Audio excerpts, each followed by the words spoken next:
to Politics and World Civilization subject. So for today, we are going to learn chapter 9. So how are you, all of you? I hope all of you are doing great. So I'm doing great to hear, thank you. So let's get started and have fun. Hi, for this video, we are going to learn about human rights. This is the first part for chapter 9. Here we have 3 important subtopics. Number 1, dimension of human rights. Number 2, main international convention of human rights. And number 3, we are going to learn a little bit of issues related to human rights. There are so many issues when it comes to human rights. And then our second part of the video, we are going to learn about environment. As an introduction, this human rights already mentioned in 7 times in United Nations Founding Charter. Why? This is because to promote and protect human rights, in other words, to protect human from discrimination, from torture, and so forth. And it is introduced in 1948. So before that, human rights, the term of human rights is not visible. And here it shows that it's not something that is all or given to human being. It is something that is a new concept, less than 100 years old. And it is stated in Universal Declaration of Human Rights in order to bring human rights into the realm of international law and also in a national law, and all states needs to recognize it. So before we learn about the dimension of human rights, I would like to explain a little bit what is the definition of human rights. As a human being, we deserve to live in freedom, justice, dignity, and have economic security. However, in many situations, in a lot of cases, in some places, tradition and even religious interpretation sometimes discriminate certain group of people. For example, between male and female, in certain group of people, they believe male have more privilege compared to female. So this is not in line with human rights. So while having human rights, it's supposed to be regardless of race, sex, nationality, ethnicity, language, religion, and other status. This includes the right to live and in liberty, freedom from slavery or torture, freedom of opinion and expression, the right to work and education, and many more. And everyone is entitled to this right without discrimination. It's easy for all of us to agree with it. However, in certain circumstances, we tend not to be in line with human rights. For example, when we talk about the issue of Rohingya in Malaysia, many Malaysians believe this country belongs to Malaysian only and it's not really important for us to care about Rohingya. Although we might agree with human rights, that is the complexity when we talk about human rights. So without human rights, a person unable to achieve his or her full potential or even unable to preserve his or her dignity as a human being. So when we talk about rights, human rights, if we do not have that right, we might be losing our full potential, or even our life will be disturbed and our nature or our movement will be limited. All right. For example, when we talk about the right for women to be educated, to have freedom to choose and decide what she wants in life. Okay, it is noted that is what we call human rights, or to decide how many children she wants to have, not her husband. Why? Because it's her body. She needs to go to all the pain and to all the process of giving birth. So she is the only person who's supposed to make a decision how many children she wants to have. Compared to so-called rights of polygamy. Polygamy is not a right, because if a man do not practice polygamy, he still can have a good life, and his manhood or his freedom will not be limited, or he doesn't need to sacrifice anything of his life or his dignity just because he do not practice polygamy. So polygamy is an option and is not an issue of rights. This is the picture of the Universal Declaration of Human Rights. You may browse to the website at the source given in this slide to see in detail the meaning and also the provisions in this human rights Declaration of Human Rights. So there are three dimensions of human rights. Number 1, civil political rights. Number 2, economic, social and cultural rights. And number 3, collective rights.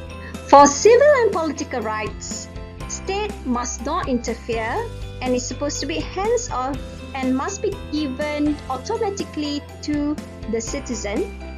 And one of the civil and political rights that have been breached by United States of America in 1955 by segregating black and white, by giving more white privilege and denying a lot of privileges to the black.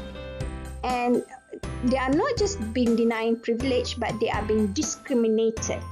So Roosevelt and Martin Luther King raised this issue. So if you can see, the law made by United States is actually the law that against human rights. So there are sometimes law and rules can be against human rights too. So if you can see here, these are the 10 main important. There are more civil and political rights. If you can see here, the 10. Number 1 is freedom from discrimination. Number 2, right to live. Number 3, freedom of religious practice. Number 4, freedom from torture. Number 5, freedom to have association and organize an association. Number 6, freedom of thinking and idea. Number 7, freedom of movement. Number 8, freedom of speech. Number 9, fair trial. And number 10, voting. The second dimension is economic, culture and social right. Here, government and people must work together, work for it in order to achieve these rights. Why? Because we need to have economic development, social development, and cultural development in order to have this.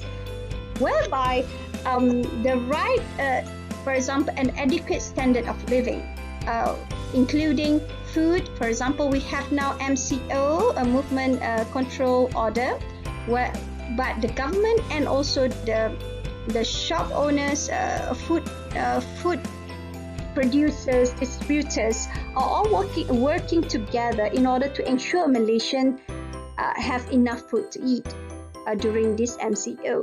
Clothing, housing, and the right to physical and mental health. So we do have even now a promotion. There are platforms for those who do have problem with mental health, physical health. We have a very, very wonderful frontliners who work so hard now in their very hot and uncomfortable PEE suit. They are working for us. The right to social security, the right to healthy environment, and the right to education. So what we are doing now is to preserve our right to education. Economic, culture, and social rights. So if you can see here, there are at least 5. Number 1, education and literacy. Number 2, culture and tradition. Number 3, copyright. Number 4, housing. 5, employment. Number 6, safety and participation, economy. And number 7, marriage right.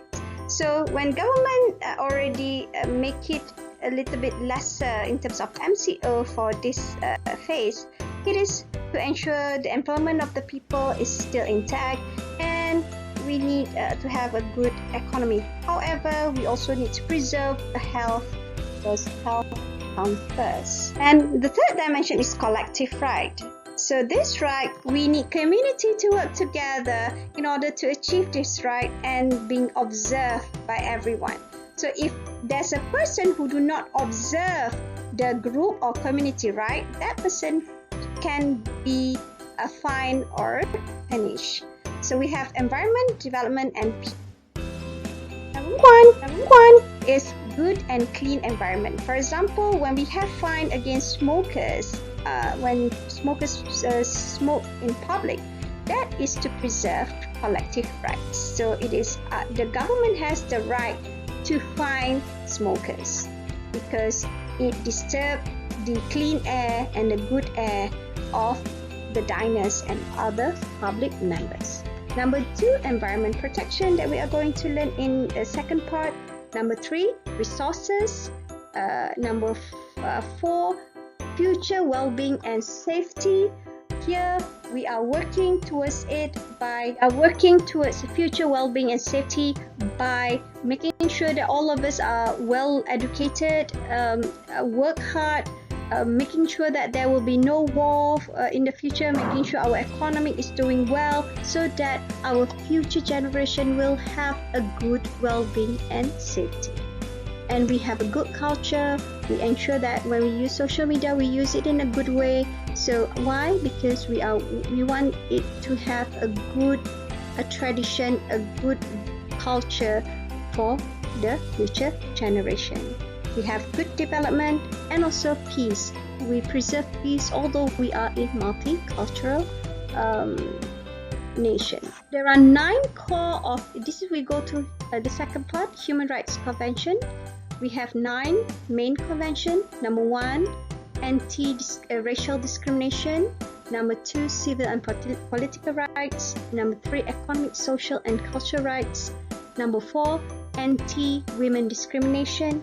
Number 5, against torture and punishment. Number 6, Convention on the Child's Rights. Number 7, on migrant workers. Number 8 is on person for enforcement of disappearance. And the last one, one of the most important, is the right of persons with disability. If you can see here, it's very recent. Its disabilities is 2006. So we just acknowledge that rights for person with disabilities. Issues related to human rights. These are some of the issues: women's rights, child's rights, labor's rights, refugees, migrants, and human trafficking. For example, like women's rights, we can see here there are a lot of torture and violence against women. For example, we do have in Afghanistan that it's not only her, but there are many more. They've been cut off. It's sort of like the tradition have this very gory ancient violence by cutting the wife's nose and ears. And in Pakistan, you may Google this. You can see there is not only one person. There will be many other women too. And you can see also there are a culture of acid attack in Pakistan and a few other places. In Malaysia, we also have this problem whereby we do have domestic violence happened during this strike. We also have children's right problem. You can Google, you can see the pictures of all this children's right. In Malaysia, we still have child abuse during this MCO. The question here, please answer. Give your opinion about human rights. What will happen to you if your rights as a human being is taken away? So, last but not least, please make a difference. We do not have to be rich, but the most important, let's just care about others. That's all. Thank you.